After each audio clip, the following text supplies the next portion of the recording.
Unboxing the Chuwi Vi8 Android and Windows dual boot version here. This is Chris from Tech Tablets.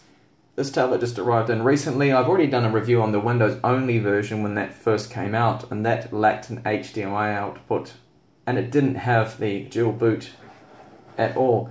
Chuwi have now updated the tablet so it now includes dual boot. It does have that HDMI port, which I wish the first version had and included. Is why my review, I had to take off a few points there on my review because it didn't have an HDMI output. I think all tablets should have that. So now it's got it, and let's just have a look at what's inside the box here. There's also just a few specs here they have.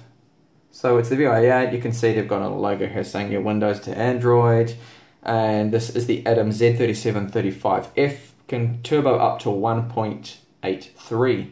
2 GB of RAM. We have a eMMC 32 GB drive. Hopefully that is another Hynix drive that performed quite well on the first model that I tested.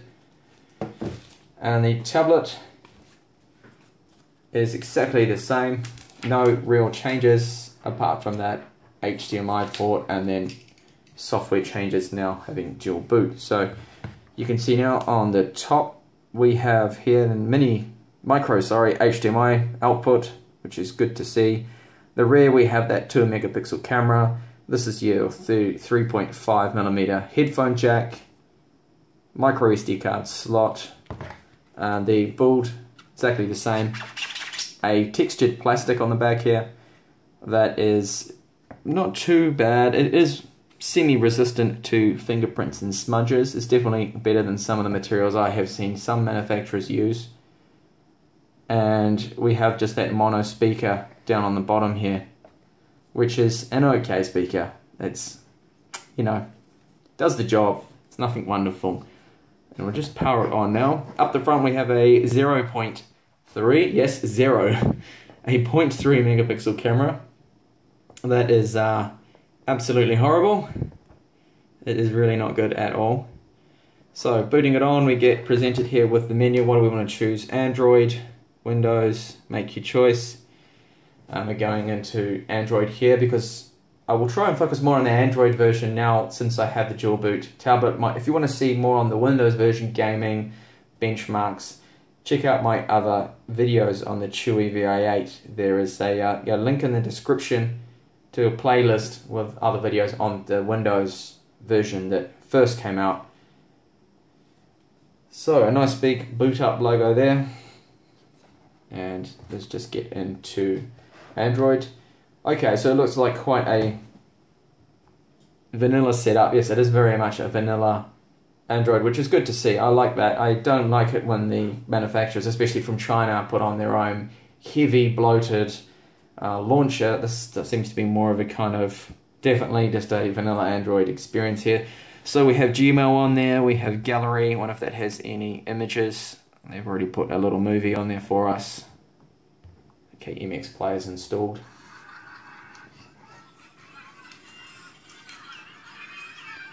Okay, some little clip here in Chinese, obviously.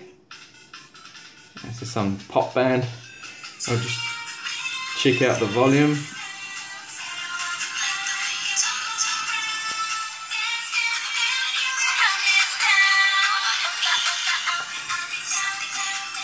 Okay, that's enough of that music. Alright, so the speaker there, you can hear that is very trebly. Yeah, it's not a wonderful speaker, just like the first version that I looked at. Okay, so what else do we have here on Android?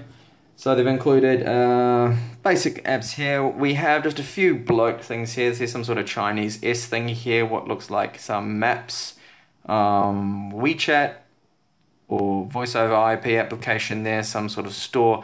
So there's only really, what's that, 2, 4, maybe 4 or 5 applications there that will probably need to be removed. Hopefully we can remove some of these.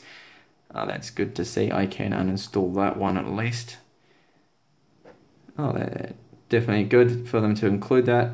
So if you can uninstall all of this bloat stuff, no, you can't install that one. We'll need root access for that.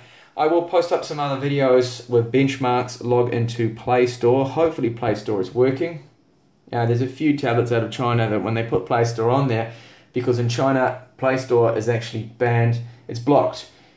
They can't test it, so they need to test it outside of China, and a few of them, like TechGlass, lately have been shipping these tablets out with the Play Store not working because of the build props had a few configuration issues, so it wouldn't load properly.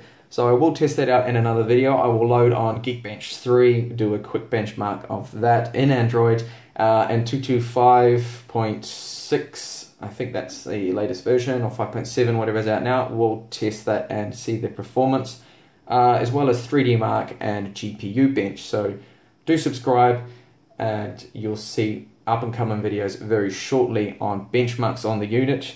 And what else is there really to look at? We've got up here shop.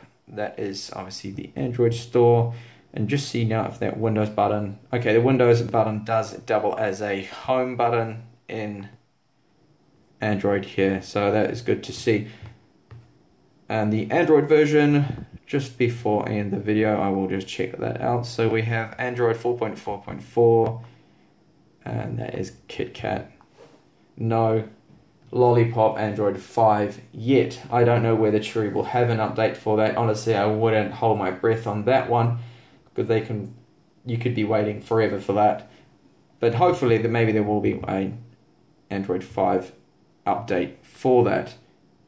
Okay, so if you're interested in seeing the Windows side, do check out the link in the description. I have a playlist of a lot of gaming videos, benchmarks, Windows hands-on of the first model I've got, and it's basically the same. It's going to be the same experience, just that it was the Windows only version. Anyway, that's the video. Thank you for watching. Please do give me a like if you liked this video, and as I mentioned, do subscribe. I'll have more up and coming videos on this tablet, mainly in Android, and I will have some more up and coming videos of future tablets. I'm waiting for the Pipo W4S. It's an 8-inch tablet just like this one, but it has a 64GB eMMC, and it has a 2-megapixel front-facing camera and a 5-megapixel rear camera. So they've improved the quality of the cameras, and they have increased the storage size on the 8-inch tablets. They're doubling that as the W4 Super version. That's what the S stands for. And I'm also waiting on the Cube i7. The Cube i7 is going to be the first Core M tablet that I will review from China. It's got a 5Y10 Core M in it, and that CPU should hopefully be pretty good and pretty promising, because it has Generation 8 Intel graphics in it, and that is the Intel HD 5300. Anyway, that's a wrap for this video. Thank you for watching, and hopefully see you in my next YouTube video. Bye for now.